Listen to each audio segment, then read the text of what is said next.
Uh-oh.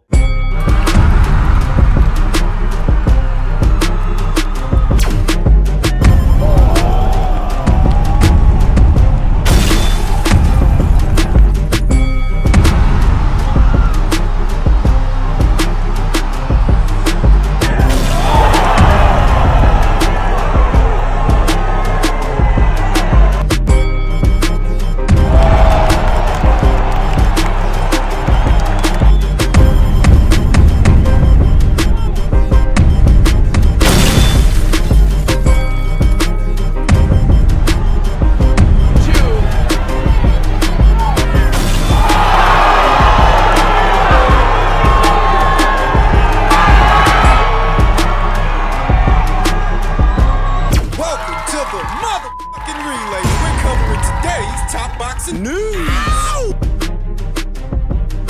First of all, I'm gonna start, and I'm not even gonna talk about the fight right now. But yeah, all this all-time great shit that's going on, all-time great. Are you kidding me, man? Look, recency bias. Just because he beat the two best heavyweights of this era does not make him an all-time great. Usyk, that's what I'm talking about. Usyk, he is not an all-time great. Y'all need to stop with that. Literally has 7 fights, fought 5 guys in the heavyweight division. Okay, I can understand he got accolades. He cleaned out the division at welterweight. Excuse me, not at welterweight, my bad. He cleaned out the division in the cruiserweight. I get that. Now he comes to the heavyweight. All right. I would say somewhat, I wouldn't say clean out, but yeah, he beat the 2 best guys in the division, right? And now y'all saying he's all-time great. No, he got like 22 fights? Come on, man. Wow. Y'all need to stop. Y'all need to stop it.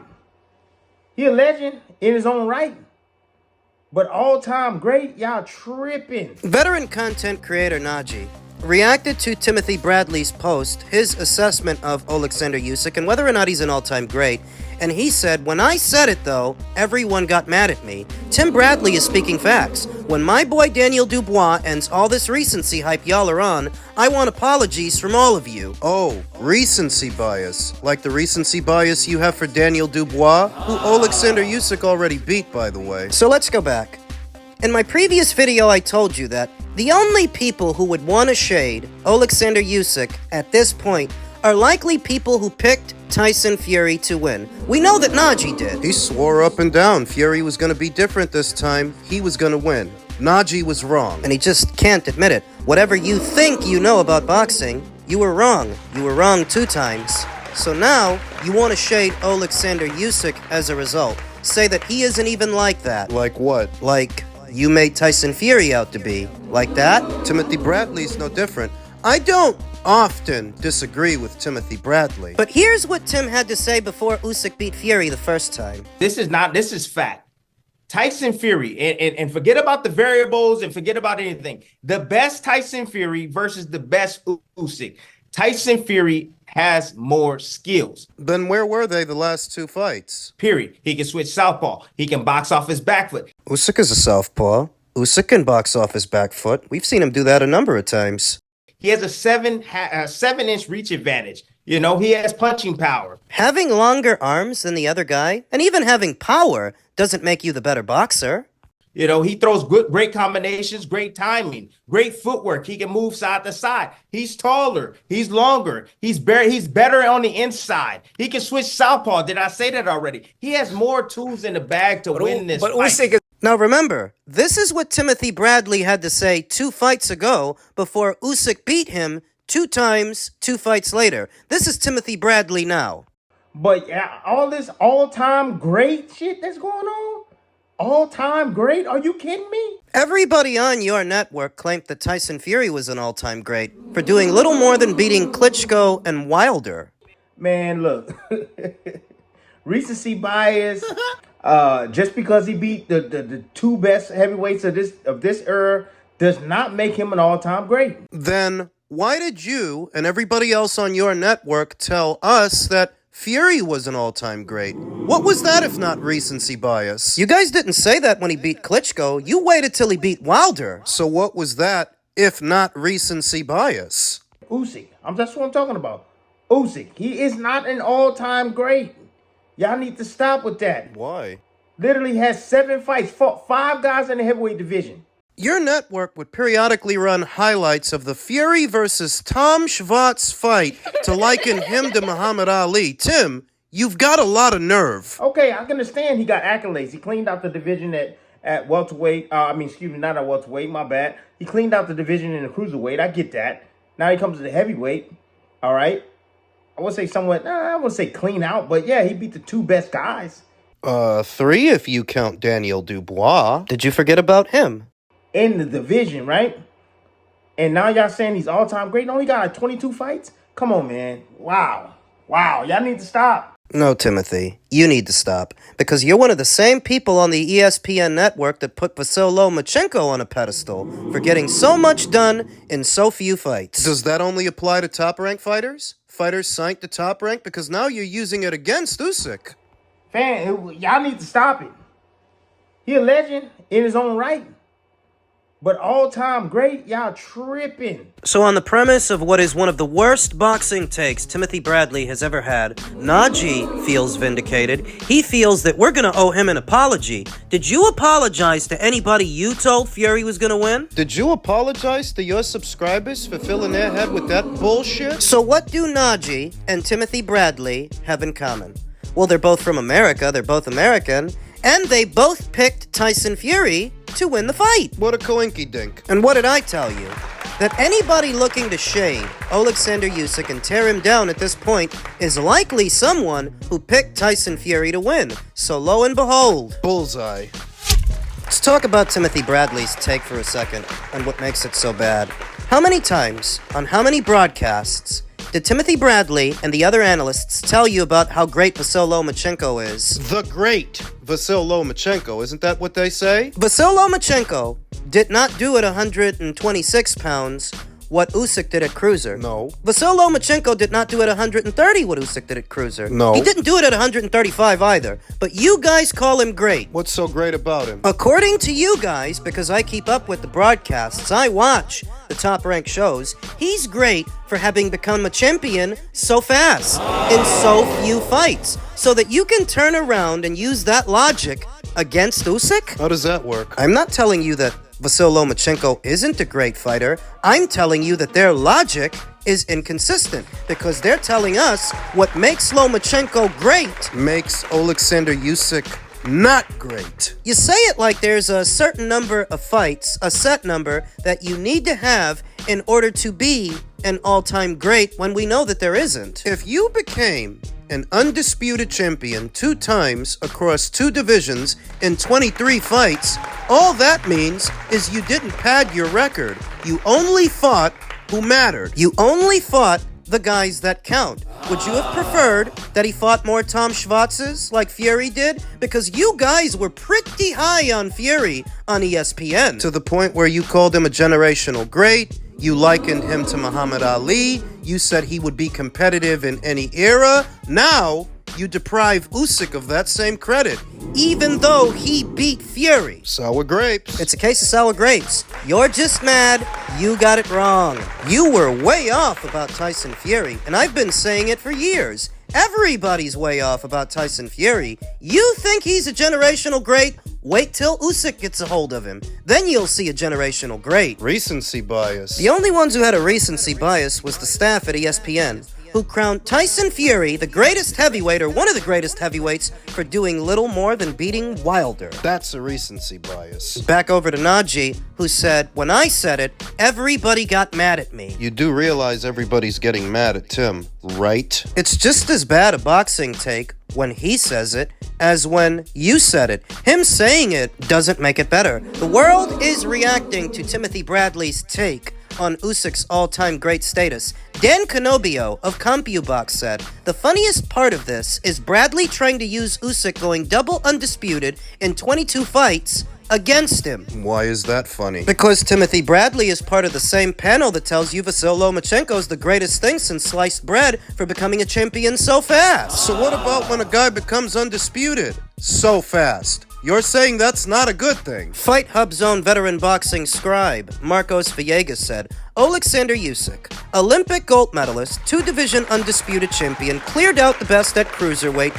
and cleared out the Gen's best at heavyweight, undisputed at heavyweight. To think he's not an all-time great heavyweight is absurd and shows you have a bias or something underlying agenda. We know what Najee's is. We know what Tim's is. You guys thought Fury was the best in show. You were wrong. Sam Jones reacted by saying, probably the worst take I've ever heard. Usyk would thrive in any era, and he is without a shadow of a doubt an all-time great. Vince Cummings of the Boxing Rant said, what an ass-hat take from Timothy Bradley. I don't hear one person say Usyk is doing this at 40 years old. Everyone's favorite fighter on this app was washed up by 36.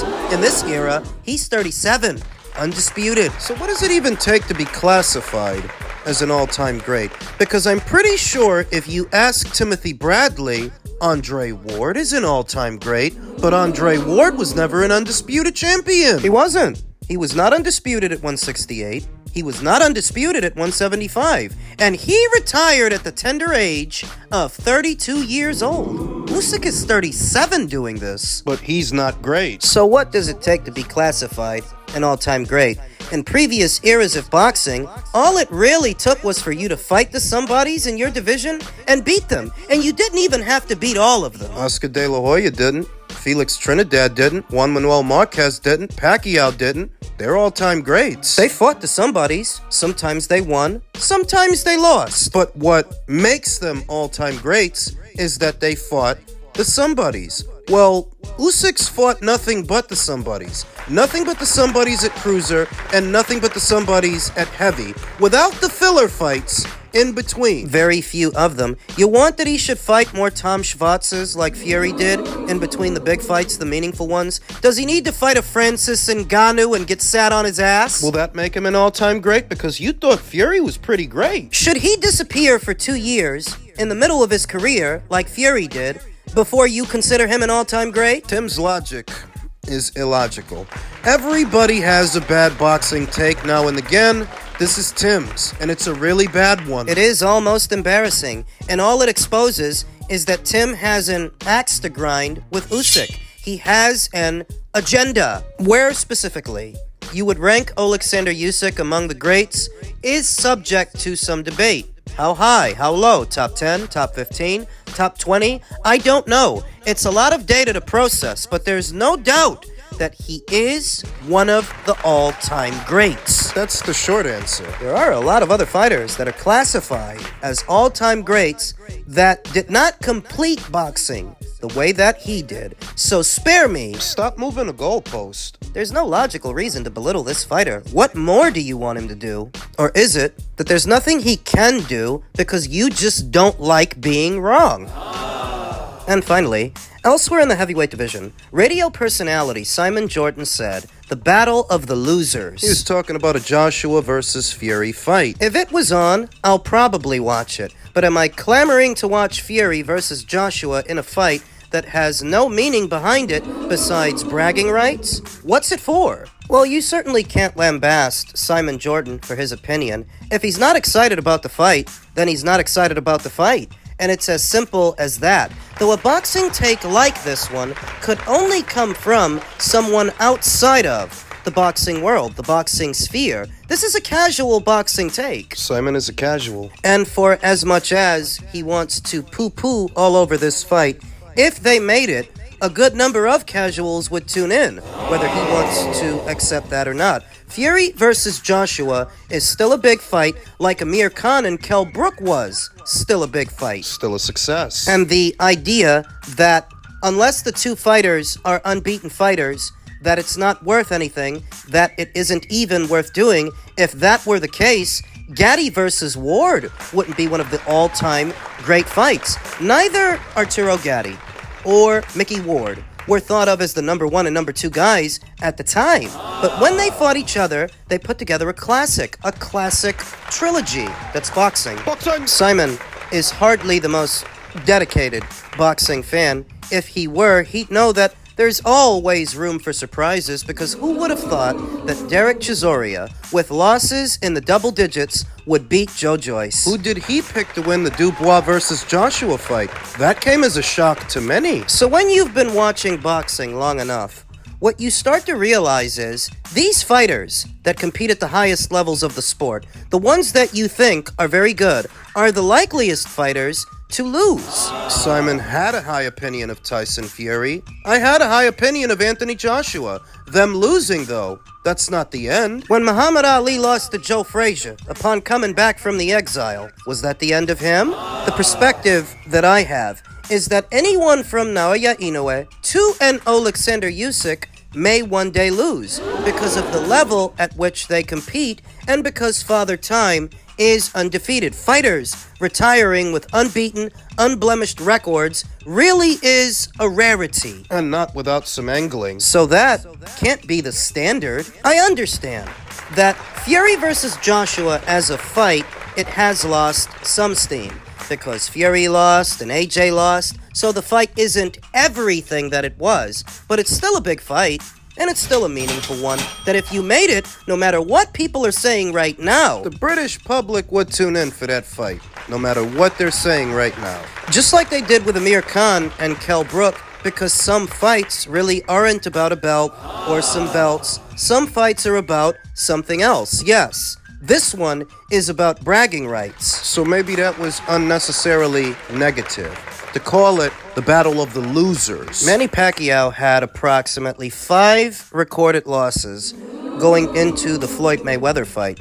That was the biggest fight at the time. That still is the highest grossing fight in all of boxing. But going in, that guy already lost 5 times. Didn't change the size and scale, the profile. Size of the fight. Biggest at the time. So while Simon is entitled to his opinion, nobody says that he has to be excited about this one. I do feel like he's being unnecessarily harsh. And these are gross oversights about a sport where everybody's likely to lose at some point. Very few fighters are going to walk away from boxing with an unbeaten, unblemished record. Losses are going to happen. And a take like this one on that fight could only come from someone outside of the boxing world, a casual observer, because this is a casual boxing take. Oh, well, they lost already, so the fight ain't no good. That's basically what he's saying. Also that if they made that fight, he's going to be one of the same ones, either watching it at home or buying a ticket to be there. Now, I don't know for sure that they're going to make it. Does Tyson Fury want to stick around? Because he doesn't have to. He's already made so much money already. AJ too. The both of those guys could retire right now with more money in the bank than me and you will ever see. They don't have to keep fighting. But they might. Because if nothing else, they know that a fight between them still puts asses in the seats, no matter what anybody's saying right now.